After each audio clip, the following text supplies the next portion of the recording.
काय माहिती मला मोबाईल म्हटलं मोबाईलचं काय खरं आहे म्हणलं मग काय खरं तरी कोणाचं आहे नेमकं महाग लागणार काय खरं आहे लावून यायचं म्हणलं मोबाईलचं काय येईल का तिथं म्हणायला लागली गुन्हा आलाय का म्हणलं मला आता कसलंच काय माझं दुकानाच म्हणलं गोळ्या संपत मग तुझं दुखणार म्हणलं माझं दुखत म्हटलं मग तिकडे जायचं म्हणलं मागायला द्यायचं आता काही दुखत नाही आता काहीच दुखत नाही आले त्यास किती त्रास होता तरच म्हणजे मला असं चढायचं येत नव्हतं आता सकाळी माझ्या फाट्यावर तरत आली पहिले चालताच येत नव्हतं चढायचं येत नव्हतं तिथून तर सुद्धा नुसतं गाडीवर जायचं म्हणजे आता फाटा जवळजवळ 1 किलोमीटर लांब आहे तिथून माझ्या त्यांच्या पुढे तरत आली 1 किलोमीटर पुढे पडत आला त्यांच्या तिकडे बघायचे का बाबा काही नाही पहिल्यांदा त्यांना उचलून आणायची पाहिजे उचलून आणि आणायचं. आज ते त्यांच्या पुढे पळू राहिले त्यांच्या पुढे मी कशी घेऊन जाईल म्हणलं म्हटलं मी आणि चालेल किती दिवसापासून त्रास होता हे चांगला 1-1.5 वर्षापासून त्रास 1-1.5 होता माझी घरकुळ कारकू दाखवून जायचं इकडं जा तिकडं जा तेवढं पुतरायचं की पण तरच व्हायचं अच्छा मग तिथली आमची म्हणायची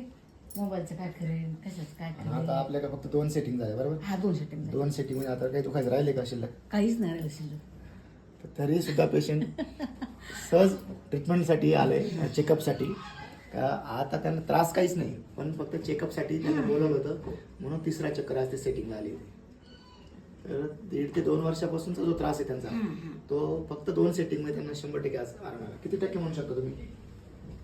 किती टक्के आराम पडला तुम्हाला आम्हाला 100% आराम म्हणजे असं कसलंच काही तकलीफ त्रास असणार रात्री झोपलं का सकाळ पाऊस उजळत हेच नाही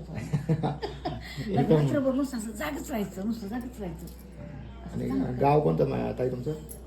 गवळवली कोणत्या जिल्ह्यातून आले पाठवला जिल बीड आहे बीड बीड हा बीडवरून आले तुम्ही हा बीड मागं किती वाजता निघाले रात्री रात्री आम्ही काल 5 वाजता निघलो म्हणजे काल संध्याकाळी 5ला 5ला निघाले निघलो आणि कधी पोहोचले इथं तिकडे सकाळी 8 वाजता 8 वाजता म्हणजे गाडी इतक्या लांबून नसल्यामुळे काय होतं बदली यावं लागतंय ना इतक्या लांबून पेशंट फक्त विश्वासापोटी येतोय त्यांनी व्हिडिओ बघितले तुम्ही काय कसं कळाल तुम्हाला आमचं हेडिओ आता मला लिहावाचं आहे पण त्यांच्या मालकाला लिहावाचं आहे ती हेडिओच वरच म्हणले आपल्याला जायचं तिकडे काही हो म्हणले बदलीत जायचे माहित नाही पण विचार जायचे तुम्हाला काय माझं घर ठेवून जातोय का तुम्हाला घर घेऊन जातोय ना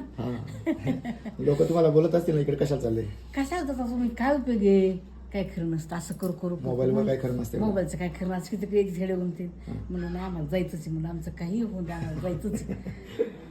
तर ज्यांना कोणाला त्रास असेल बॅक पेन असेल लोअर बॅक पेन असेल नी पेन असेल शोल्डर पेन असेल त्यांनी एक विजिट नक्की करा सह्याद्री आरोग्य गाव बुरखेड जिल्हा नाशिक महाराष्ट्र.